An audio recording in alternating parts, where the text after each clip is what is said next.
Oke, kasus berikut itu berkaitan masih kita bicara mengenai Gaussian surface yang berbentuk bola.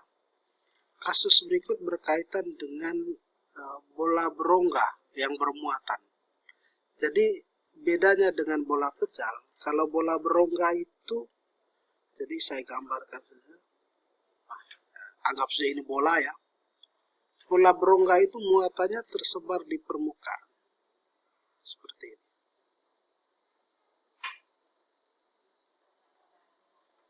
Nah, di dalam ini muatannya itu tidak ada. Muatannya tidak ada di dalam sini. Sehingga untuk kasus yang pertama, kalau Anda lihat ya, ini sudah divisualisasikan muatannya positif, maka garis-garis gayanya ya, yang menggambarkan medan listrik dan flux itu menjauhi muatan seperti ini. Nah, kalau kita ambil kasus yang pertama misalnya, kita mau menghitung kira-kira ini jari-jarinya A ya. Kasus pertama, untuk R lebih kecil daripada A, berarti katakan saja di titik ini, maka kita buat Gaussian surface-nya di dalam sini ya. Ini dari pusat ini R begitu, maka kita langsung E kali A ya. Ini saya berharap Anda sudah memahami bahwa E-nya konstan, nah, A-nya A dan E itu sudah saling berimpit ya, sehingga cos theta-nya adalah 0 sama dengan Q in bagi epsilon 0.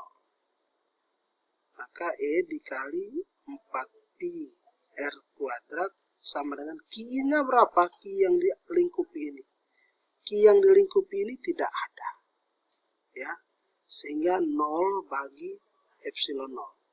Sehingga E-nya 0 bagi sesuatu hasilnya 0. Jadi kalau Anda perhatikan ya, untuk kasus pertama ini E di dalam ini sama dengan 0. Jadi kuat medan untuk kasus bola berongga, kuat medan ya, sebuah titik yang berada pada posisi R, yang mana R itu lebih kecil dari A, itu senantiasa sama dengan 0. Nah, itu kasus yang pertama.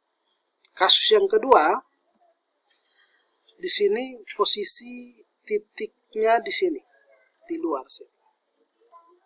Kita buat Gaussian surface-nya seperti ini. Muatan di dalam ini katakan saja Q gitu, Q ya. Total muatan semuanya adalah Q. Maka E-nya sama dengan tadi itu. E dikali 4pi R kuadrat sama dengan Q in. Q yang berada di dalam adalah Q ini. Q bagi epsilon 0. Sehingga E-nya sama dengan Q per 4pi epsilon 0 R kuadrat. Seperti ini. Nah, bagaimana dengan yang ini? Yang ini juga sama. E dikali A. Bagaimana kalau sebuah titik yang terletak pas di permukaan bola? Maka E dikali A ya. A-nya tidak lain adalah 4pi R kuadrat. R dalam hal ini adalah jari-jari bola sendiri. Sama dengan Q bagi epsilon 0. Yang mana Gaussian surface-nya itu kita buat pas di permukaan bola. Sehingga E-nya sama dengan 1/4pi epsilon 0 Q dibagi dengan A kuadrat. A adalah jari-jari dari bola berongga yang bermuatan. Jadi E sama dengan 0 untuk R lebih kecil dari A. Ya, E seperti ini ya. Q per 4pi epsilon 0 R kuadrat untuk R lebih besar dari A, dan kasus di sini tidak lain adalah R sama dengan A. Oke, itu berkaitan dengan bola berongga. Nah, sekarang kasus selanjutnya adalah kita mau menentukan kuat medan listrik dari ini adalah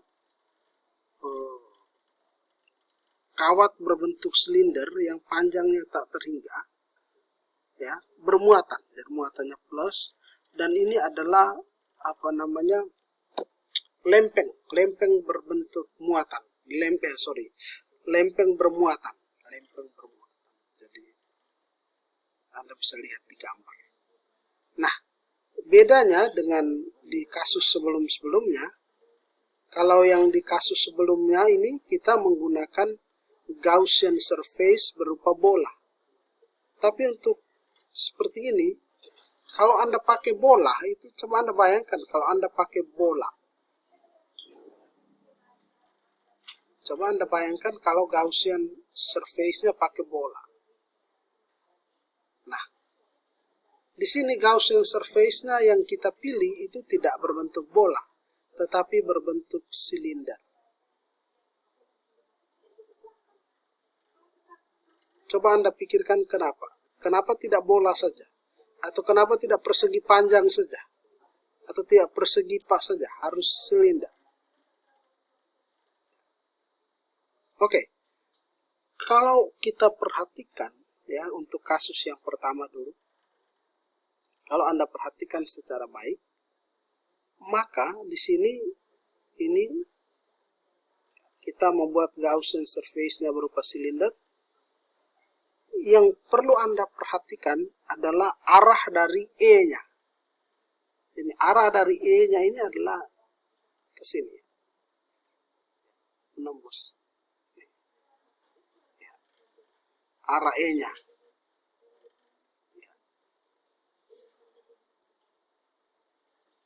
Dia menembus selubung silinder.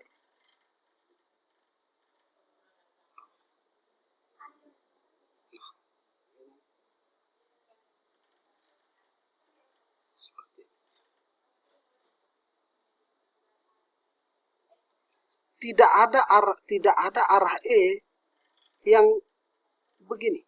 Tidak ada. Tidak ada.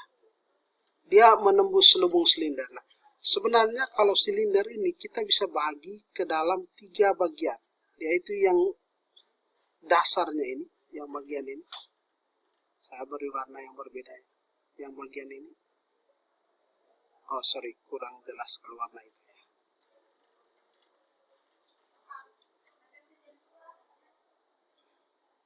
Nah, yang bagian sini, dasar ini bagian pertama. Juga bagian di sini sebenarnya ada, ya, dan selubung silindernya, selubung silinder.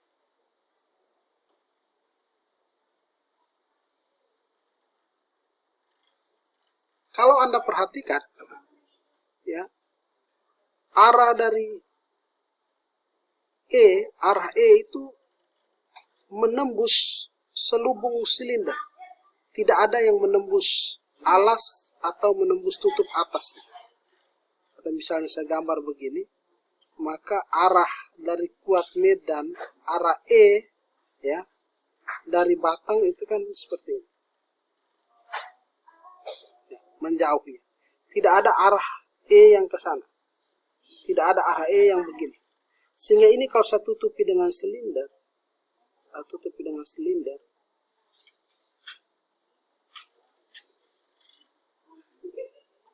maka permukaan silinder yang ditutupi adalah selubung silinder ini. Yang ini. Selubung silinder ini yang ditembusi. Ya, selubung silinder itulah yang ditembusi oleh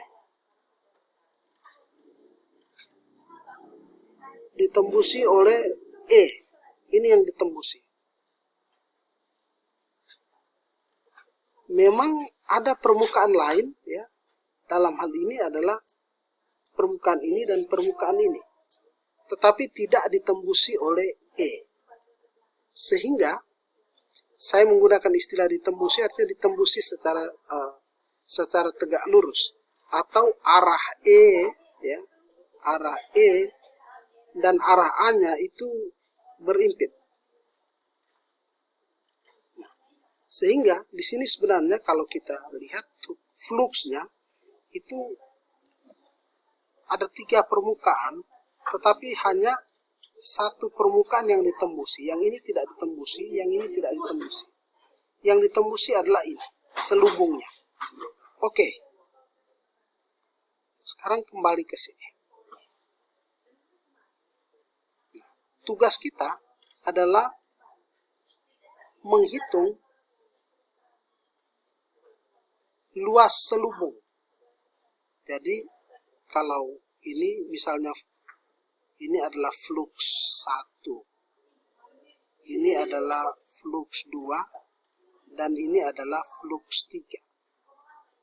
Maka kasus ini, hal ini kita bisa membuat jadi flux 1 plus flux 2 plus flux 3 itu sama dengan Q in per epsilon 0.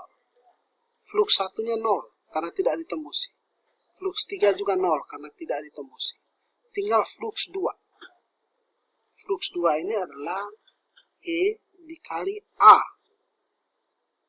sama dengan Q in per epsilon 0. Sampai di sini dulu. Nah, misalkan kita tahu bahwa perbandingan antara muatan persatuan panjang per L itu sama dengan lambda. Maka Q in itu dia akan sama dengan lambda kali L. Nah, E dikali A, selubung silinder ini, ya, kalau saya gambar,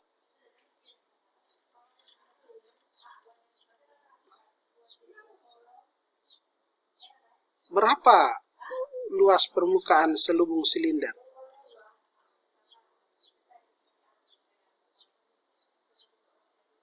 Ini menarik ya, kalau Anda lihat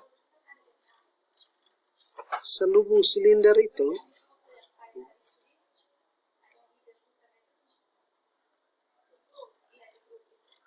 kalau ini silinder ya, ini kan panjangnya L. Ini selubung ini kalau kita buka, katakan saja ini silinder, Anda buka, maka ini bertransformasi menjadi panjang L-nya tetap, ini agak lebih panjang. Nah, panjang ini tidak lain dan tidak bukan, itu adalah keliling lingkaran ini, yaitu 2pi, ini R, maka 2πr. Ini panjangnya tetap, ya, yaitu L. Sehingga luas permukaannya adalah 2πr dikali L sama dengan Q in lambda L per epsilon 0. Ya, silakan diperhatikan secara baik. Nah, ini mungkin membuat Anda harus sedikit berpikir ya. Jadi ini luas permukaan selubung silinder, ya, 2πr dikali L. Ya, ini kalau Anda buka, ya seperti ini. Maka ini L dengan L coret, Anda dapatkan E sama dengan lambda bagi 2pi epsilon 0 R.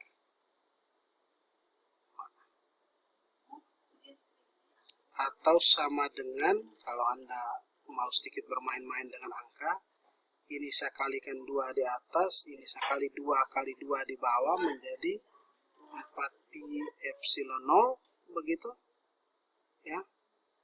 Kemudian lambda bagi